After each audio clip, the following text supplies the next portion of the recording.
Continuing our discussion of Vishnu Sahasranama, the name 727, Avyakta, unmanifest. I'm describing this name in some detail because it is important. The Mayavadis, they like to say that not visible, therefore not having form. Niraka, you've heard this term. The Supreme is Niraka. This is strongly contested because it's wrong. It's wrong. He is the Supreme Personality of Godhead. Forms, names. Why are we discussing 1,000 names if he doesn't even have a form? It's most offensive to say that the Supreme is formless. In one sense, yes, but not absolutely, not in all senses. But this misconception is widespread. People think they're very intelligent. People think they're very intelligent if they smugly come to the conclusion that the Absolute is formless. But they're not intelligent. They're fools and they're rascals. And I think that strong language will just... It is strong language and it's fitting language, and it's the language that Krishna uses in Bhagavad Gita. As I've quoted twice yesterday discussing this verse. Nahang prakasha sarvasya yogamaya samavita mudho yang nabhijana mama abhyamanuttamam. Krishna is not manifest to the mudhas. They don't see him. They cannot see him. Mudho yang nabhijanati loko mamajam avyayam. Elsewhere, I'll come to that verse. Avyaktam vyaktim apanam. It's just like I gave some examples. I'll give some more examples. Just like someone says, show me God. I was discussing that. Show me God. They want demand, show me God. Now, just like in this material world, vagabond. It's still quite common here in India that you see someone who's obviously mentally disturbed, wandering in the streets of a city, absolutely filthy, didn't bathe in weeks, months, absolutely filthy. And quite often they'll stand in the side of the road and as if they're directing the traffic. They think they're in control, although they're mentally deficient. The wild hair which hasn't been combed or cared for or cleaned in months. And really the very, very low, very, very bad karma to be in such a situation. But they think they're in control. Such madness. Now, if someone like that comes outside the residence of the Prime Minister, a highly eminent person, says, show me the Prime Minister. I don't believe there's any Prime Minister. It's all propaganda. It's all a conspiracy theory. Well, then the guards will beat that person. Get out of here. Deserves to be beaten. Maybe he doesn't. You could say he's mentally deficient, but you say he doesn't deserve it. Well, that's another wrong idea, because someone who's in such a state of mind, they may not know what they're doing, but they got such a state of mind because they say such things as there's no God, or God has no form, and then they're talking like madmen who are not fit to be discussed with or dealt with by decent, respectable citizens, and therefore such people, such is their reward.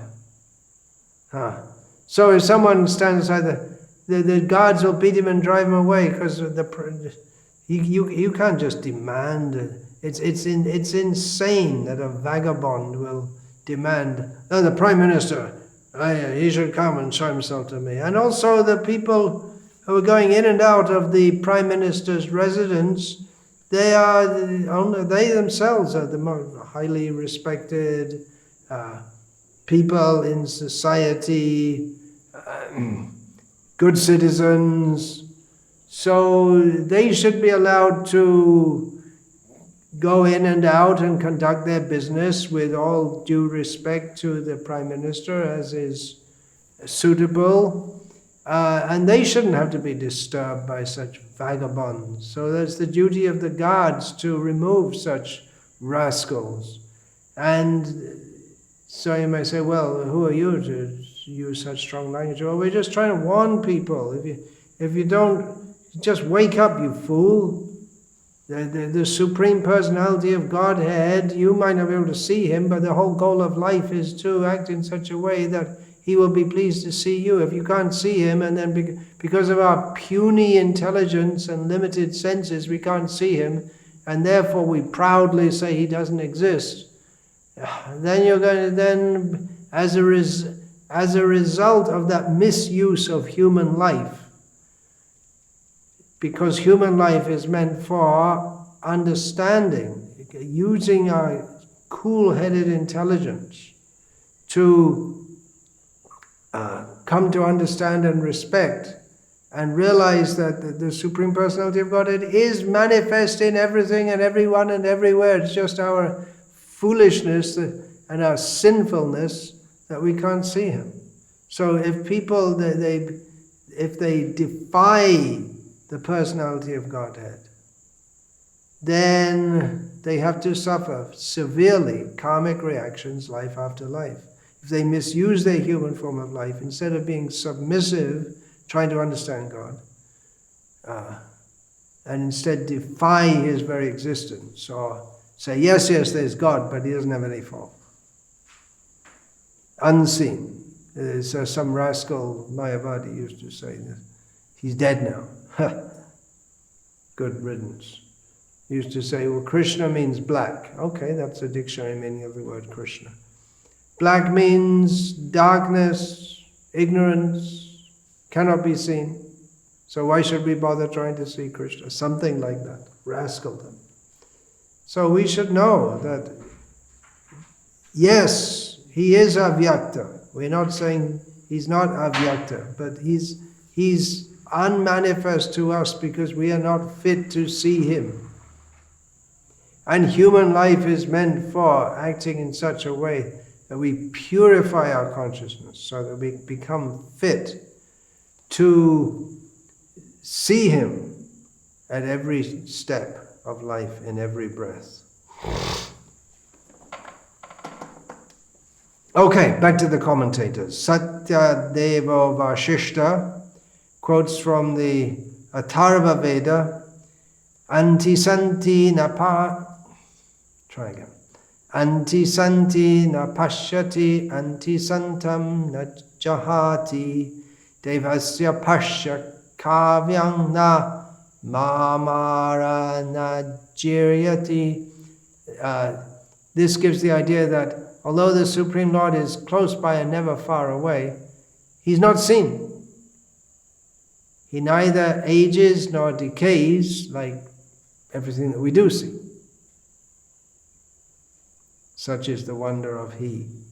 Satyadeva Vashishta also quotes from Shvetashvatara Upanishad in regard to the name Avyakta.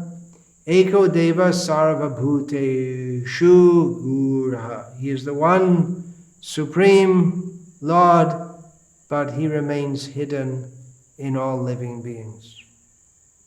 He's within the heart of every living being. Ishvara Sarva Bhutanam Hrideshe Arjuna Chishtati.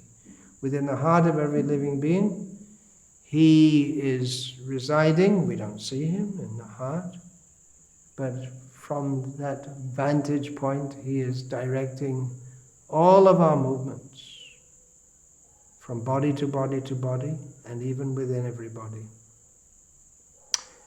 Sri V.V. Ramanuja quotes from the Divya Prabandhas, which I won't attempt to quote, that He's beyond the grasp of mere logical analysis. Logic has its limitations even in understanding the material, and what to speak of understanding the spiritual. He is beyond comprehension, his true nature. Of course, the devotees can understand to some extent.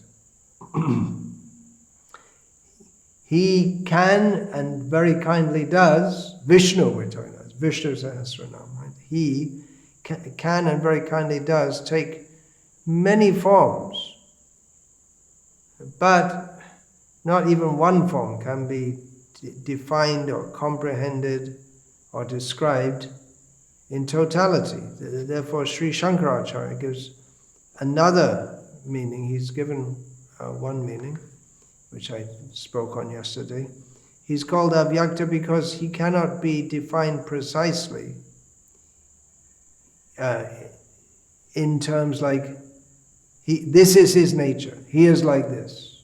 We can say, but you can never exactly, precisely define. Shankara says, Yadyapi aneka murtidvam asya tatapi ayam idrishaiva itina vyajyata iti avyaktaha. Note here that Shankara alludes to the previous name given, Aneka Murti.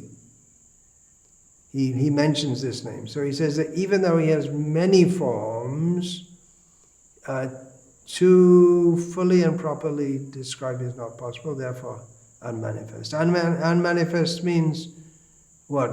Things, well, we say manifest when things are perceived by the senses. But Krishna is not perceived by the senses unless the senses become purified.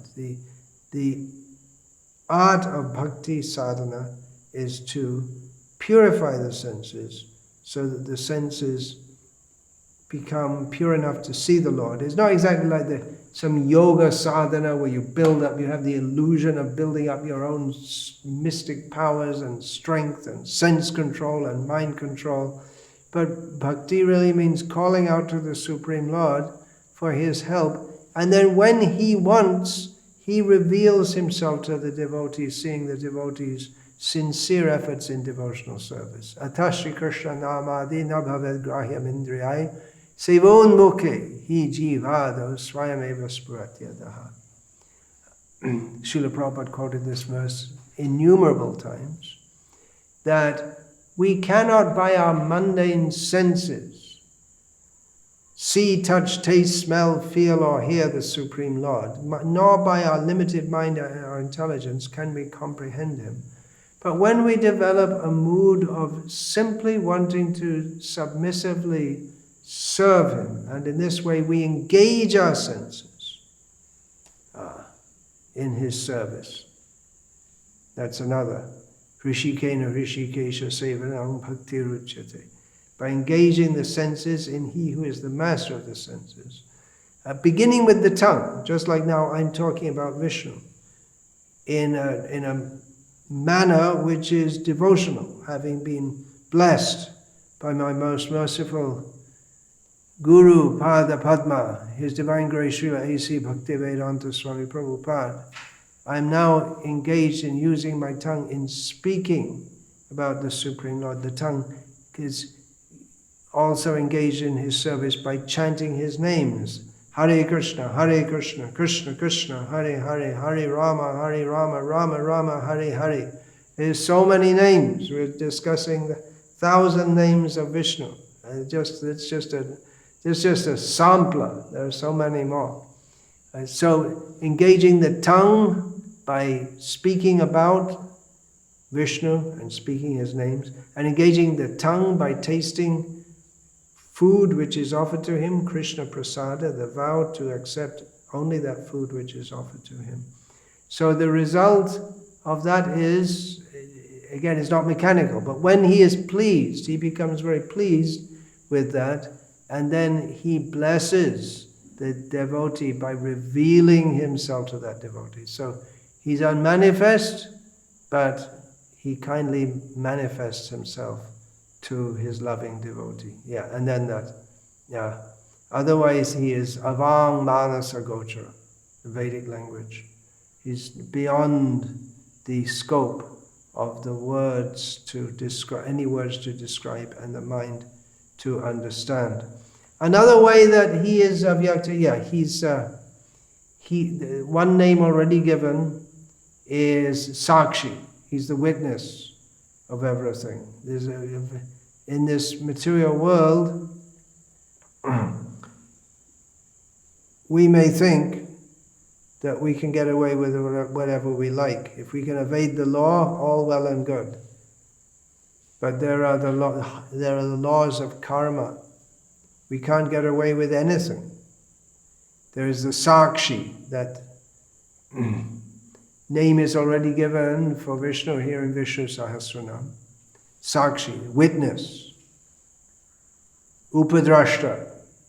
We see, he also sees. He sees everything we're doing.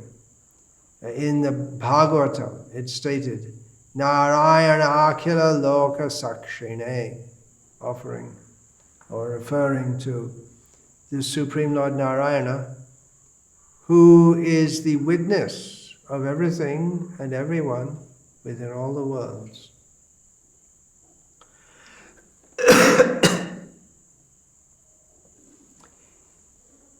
In this regard, Srila Prabhupada recounted to us how in his college days in Calcutta in the early 20th century, he went to a Christian college. So in his college days, in the class, one of the professors there, because it was Scottish church colleges, they were being taught by Scotsmen. So one of the professors, he mocked the concept of karma, because of course Christians, like Jews and Muslims also, they believe that with the birth of the body, human body only, the soul comes into existence. And there's only one birth, and then you die, and then you go to hell forever because God loves us, unless you happen to be a Christian. Or, according to the Muslims, unless you happen to be a Muslim. Now, Srila Prabhupada, he understood as a polite schoolboy, he didn't protest, but he understood that, the professor said, well, where's the witness? Who knows you did so many good things or bad things? You'd think as a Christian, you would know that the witness of everything is God. So if we accept that there's repeated birth, then the God is the witness. It doesn't disprove this. If we accept the Christian, he's trying to prove that the karma theory is wrong. But he himself accepts the existence of God as the witness. So why not in more than one life? It doesn't disprove the reality. Actually, it's reality of karma. You can say, I'm a Christian, I don't believe in it, but believe or not believe, it's a fact. Now the Madhva Sampradaya in particular is very strong in opposing the idea of undifferentiated monism. Actually, any monism, even differentiated monism. They don't like monism. Madhva Sampradaya, beginning with Madhvacharya himself, they really don't like monism. This and Chaitanya Mahaprabhu very much appreciated that in the Madhva Sampradaya.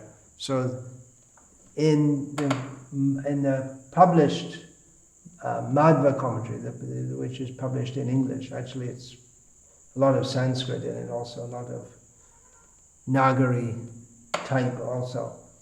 There are many explanations of how Avyakta pertains to Vishnu. Which, after all, it's the name of Vishnu, right? Vishnu Sahasranama. It's not meant to indicate something which is ultimately impersonal. Here's a very nice one, just to start. I'll go through some of the Madhva interpretations. Doshai vyakta na bhavati iti avyakta. Vishnu is called Avyakta because there are no manifest faults in him. You can't find any fault in him.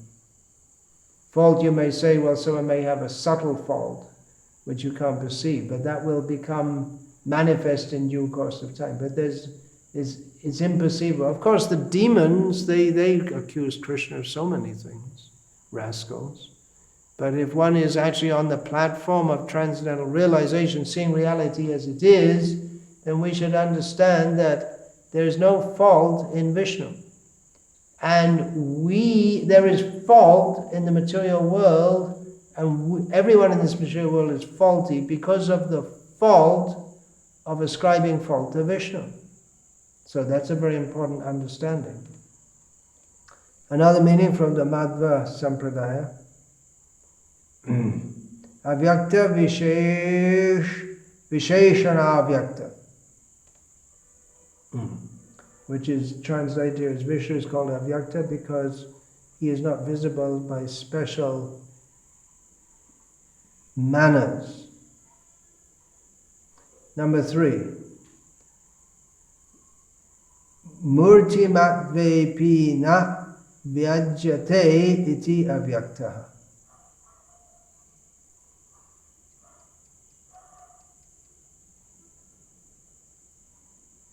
Oh, there's a little more to the Sanskrit here. Anugraham vena, and then the commentary explained that Vishnu is having a figure which is a prakrita sandaurya murti. His form is one of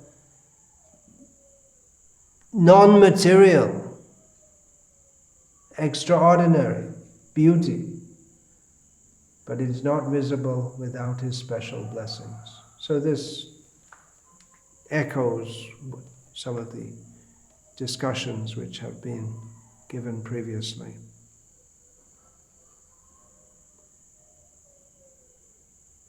Now, the Madhva commentary also draws on discussion of the word Avyakta from Srimad Acharya, that in their Sampradaya that refers to Madhvacharya,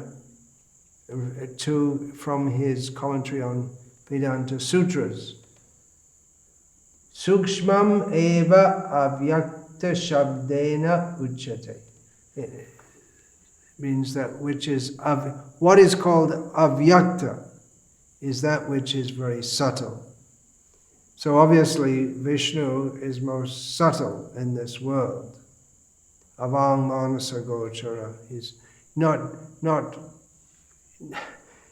very easily seen or described or comprehended. So most subtle is Vishnu. That's the most important subtlety, is that of Vishnu. Here's something which is very typical of the Madhva Sampradaya, which could be the source of much theological conflict. I'm just going to quote it and leave it at that. From Madhvacharya's commentary on the sutra in Vedanta Sutras, Sukshmang tu pramanang tascha tatopalabdhe. And it's the commentary here of Srimad Madhvacharya Sarvata Prakriti Sukshma Prakrite Parameshvaraha. The most subtle is Goddess Mahalakshmi, who is the presiding deity of Prakriti. Above her is Vishnu Parameshvara. Jnananandao tataishvaryang gunaschanye dhika prabhoho iti cha turashruti. Iti chaturashruti.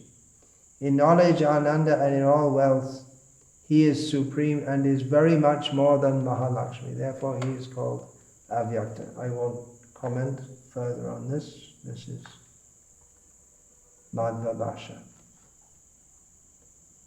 And then,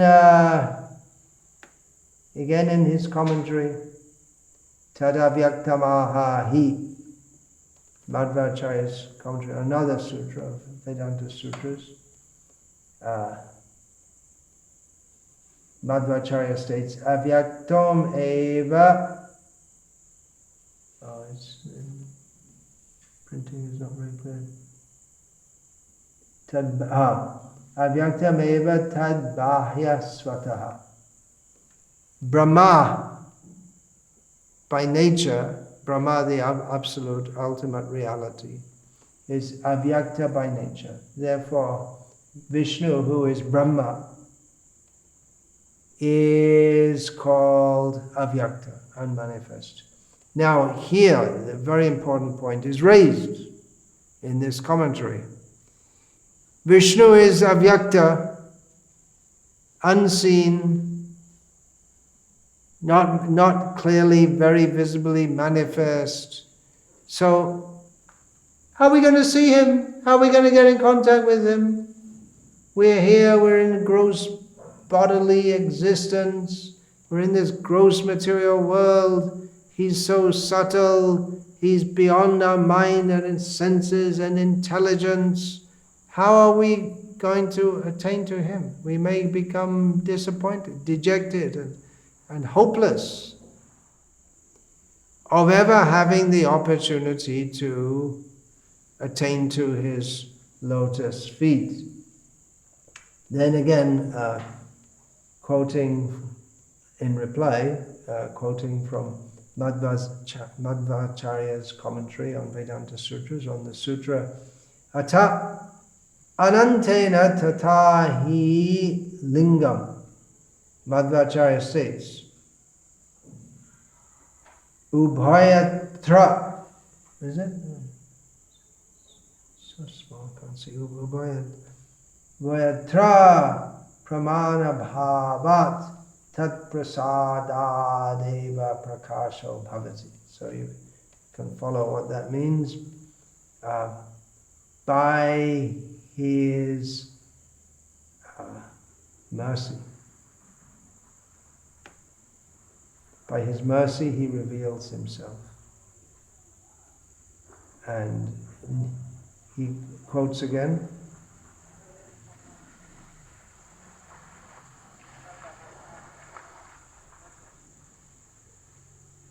from Narayana Adhyatma, Nityavyakto pi bhagavan ikshate nijya shaktitah na rite paramatmanam ka pashyetamitam prabhum.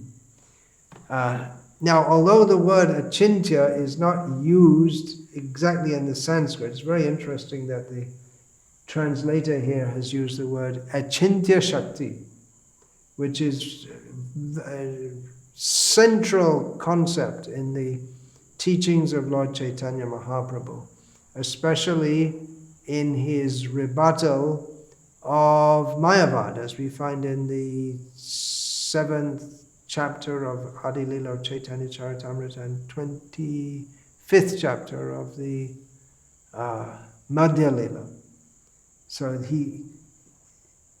Achintya Shakti, this concept is invoked, that how the Supreme Lord manifests the material world, it's by his Achintya Shakti. So by his extraordinary power. The reconciliation between him being unmanifest, beyond our ability to see, then by his own mercy, he makes us who are incapable of seeing him, he makes us capable.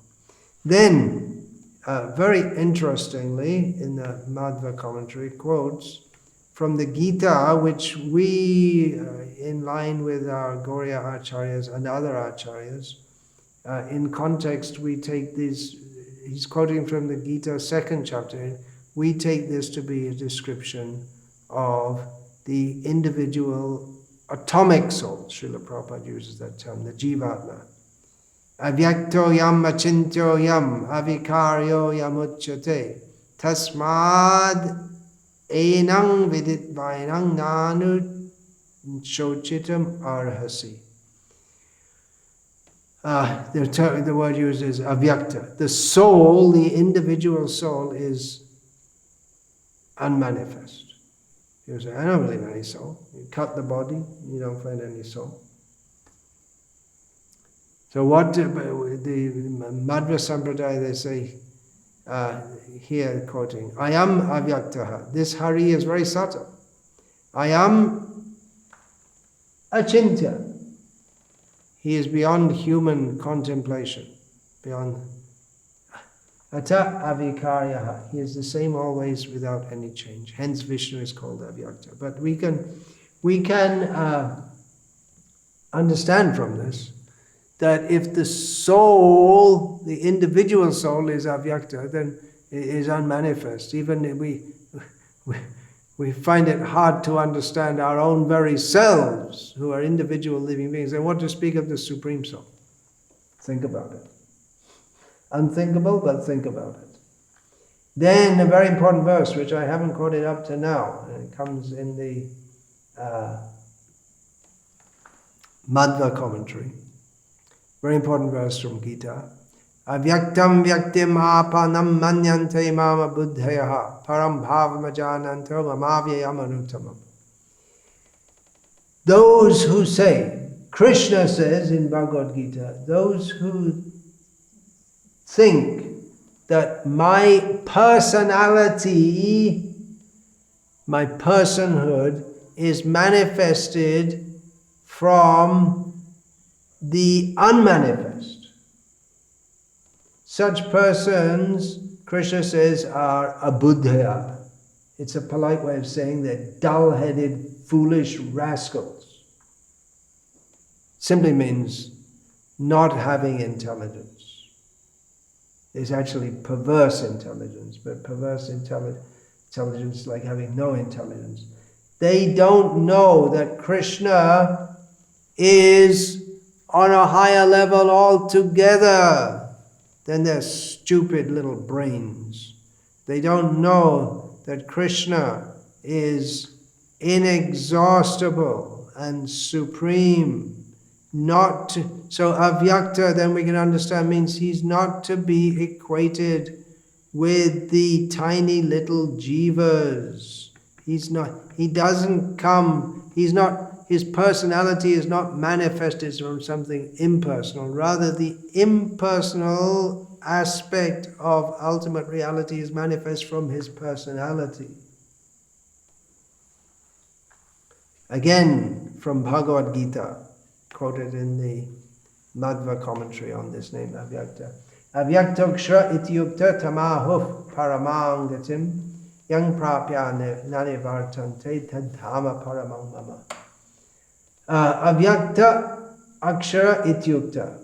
Avyakta, the unmanifest, which is that which is akshara, means not visible to the eyes. The word akshara, that's also a name in Vishnu Sahasranama, has the meaning. He's from at to ksha, everything describable. Everything. So Avyakta is a term for the Supreme Lord, very clearly from this, because he speaks of, in this very verse, speaks of Tadhama Paramam Mama. He has his own specific place.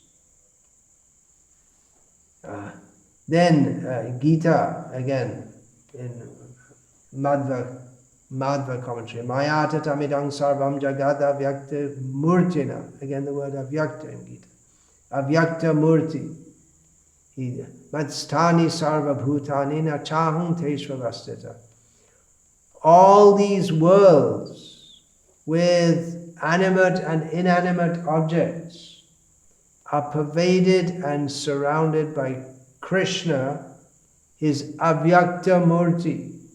The whole material cosmic manifestation can be considered his Avyakta Murti. Every living being and every non-living being in the material existence exists within Krishna, but that's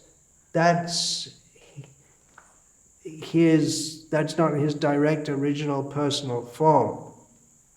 So this is Lord Krishna, Avyakta Murti. Then, Avyakta means Brahman. Going through this a little quickly. Aksharang Brahma Paramam. So Akshara means Brahma. So and on and on. Krishna is not, he's manifest to the devotees, but even the residents of Vrindavan, the topmost devotees, though he's manifest to them, they don't understand him to be the Supreme Lord, but that is due to their love for him. He's the yogis, they try to get a glimpse of his lotus feet, performing very difficult yoga meditation, but the residents of Vrindavan see Krishna all the time and live with him and love him. Sometimes he reveals, makes vyakta, his glories as the Supreme Personality of Godhead, even to the residents of Vrindavan. As for instance, once he showed all the residents of Vrindavan the Vaikuntha worlds, which Sanatana Goswami comments, that means he showed them Golok Vrindavan. He showed twice, in Bhagavatam it's described how he showed within his mouth all the cosmic manifestation. He showed to Mother Yashoda within his own mouth.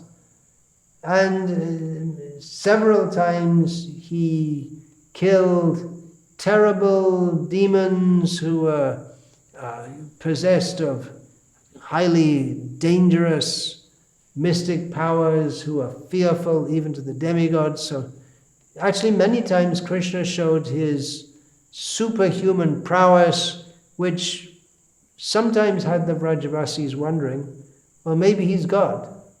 But by the power of Yoga Maya, Krishna's energy for effecting his pastimes, again, they very quickly forgot all this manifestation of his greatness. And that greatness of his, which we're discussing, Avyakta, what's Avyakta? His greatness, his power, his majesty, his glory. But the Vrajavasis also can't see it, but they're on a different level because they're on the level of pure love. And that's why they can't see it. So going through the Vaikuntha conception, through offering great respect, that's not such an easy thing either. We shouldn't very cheaply think I've become a gopi. May gopi hum. Running around saying I'm a gopi and then go back to your normal life as a Delhi housewife and watching the TV and rubbish, wasting your life. Anyway, it's good somehow or other thinking of Krishna, but we should understand Krishna's greatness by hearing about him. Aham sarvasya prabhavo matas sarvam pravartate iti matva bhajante mang buddha bhava samanvita. From us in our position down below here in this contaminated material world, first of all, we need to understand that Krishna is the source of everything. He is the Supreme Personality of Godhead.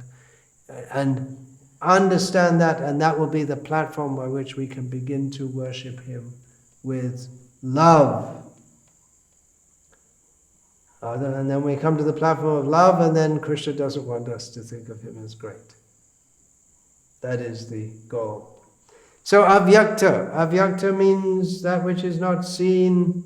He's within our heart. We don't see him. All processes of religion and mysticism throughout the world, throughout history, have been processes to try to manifest or try to come in contact with that which is unmanifest, the spiritual energy, the spiritual existence. That's one way in which we can define the religious quest or the mystical quest, is to get in contact with that which is unmanifest and experience that. So in this regard, I will bring to an end this discussion of the name Avyakta by quoting a verse which gets us to the heart of reality, that sometimes we have to see inside our heart. Look within, for the kingdom of God is there. Lord Jesus Christ is quoted as saying in John, of course, the mystical gospel, out of the four gospels, we'll find John is mystical. Look within, you'll find the kingdom of God there. So yes, look within. God is within our heart. So understanding that is the ultimate aim of all mysticism and religion.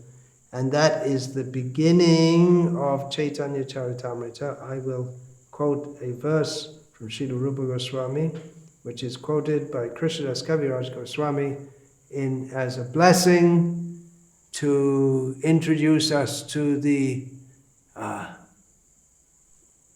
personality, the nectar of Chaitanya Mahaprabhu, who makes that most subtle, most difficult, even for people who are highly spiritually advanced, even people who are lovers of God, to come to the level of Raja Bhakti, of Chaitanya Mahaprabhu. He has come to manifest that within the world by the process of Sankirtan, chanting the holy names of Krishna, Sankirtan Prabhartak Sri Krishna Chaitanya, Jar Charanashrita Shaidhanna. Sankirtan Jagge Tare Bhajay Shaidhanna. He has come to inaugurate the Sankirtan movement, and those who worship by the process of Sankirtan, such people are glorious.